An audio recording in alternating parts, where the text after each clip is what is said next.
Hello बच्चों, let's see the question says if ABCG in an arc of a circle and angle ABC equal to 135 degree, then the ratio of arc ABC to the circumference is।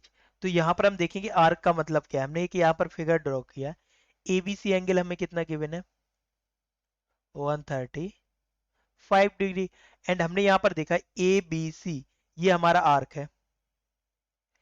And ABC के arc का major मतलब angle का मतलब क्या होता है? Angle AOB means arc ABC, इसका मतलब क्या है? हमारे पास एंगल एओ बी। तो ये एंगल कितना हो, तो ये आर्क को रिप्रेजेंट करेगा, आर्क का एंगल ये होगा। एंड यहां पर ये वाला एंगल हमें एबीसी कितना गिवन है? एबीसी आर्क में 135 डिग्री। अब हमारे पास एक पॉइंट डी है जो हमने यहां पर लिया है, एंड ए को डी से मिलाया है, सी को डी से मिलाया है। अब ये एंगल फाइंड करने के लिए फर्स्ट हमें डी को फाइंड करना होगा।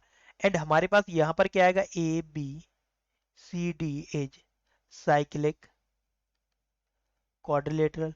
एंड साइक्लिक क्वाड्रिलेटरल में क्या होता है? अपोजिट एंगल्स का सम कितना होता है? 180 डिग्री। तो यहां से हमारे पास क्या आ जाएगा? Angle B plus angle D equal to 138 degree. तो हमारे पास एंगल डी की वैल्यू क्या आ जाएगी?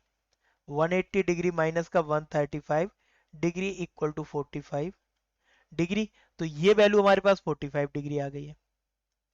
अब यहां से हम देखेंगे ये एंगल फाइंड करना है, तो Y degree measure theorem, Y degree measure theorem, degree measure theorem क्या कहती है? Angle at centre by the same chord angle at the boundary of circle is double. तो सेंटर का जो सर्कल एंगल होता है वो बाउंड्री के एंगल से डबल होता है। Means angle A O C equal to किसके हो जाएगा? यहाँ पर 2 times angle A D C. And A D C हमने फाइंड किया 45 है, तो ये कितना हो जाएगा? 90 डिग्री। अब यहाँ पर हमें रेशियो क्या फाइंड करना है? Ratio of arc A B C upon circumference. तो टोटल सरकमफ्रेंस का एंगल कितना होता है अगर हम देखें? तो ये जो एबीसी आर्क है इसके लिए तो ये अकेला डिनोट कर रहा है। टोटल सरकमफ्रेंस के लिए कितना सर्कल वर्क करेगा? टोटल सर्कल मींस एक कंप्लीट एंगल। कंप्लीट एंगल कितना होता है? 360 डिग्री। तो यहाँ पर आर्क एबीसी का एंगल कितना है हमारे पास? 90 डिग्री। एंड कंप्लीट एंगल कितना होगा? 360 डिग्री इक्वल टू कितना हो जाएगा? दोनों कट करेंगे 1/4। तो हमारा रेशियो क्या होगा? Ratio equal to 1/4। ये हमारा क्या होगा? Final answer. And option true होगा, option A. Hope you understood well. Best of luck. Thank you.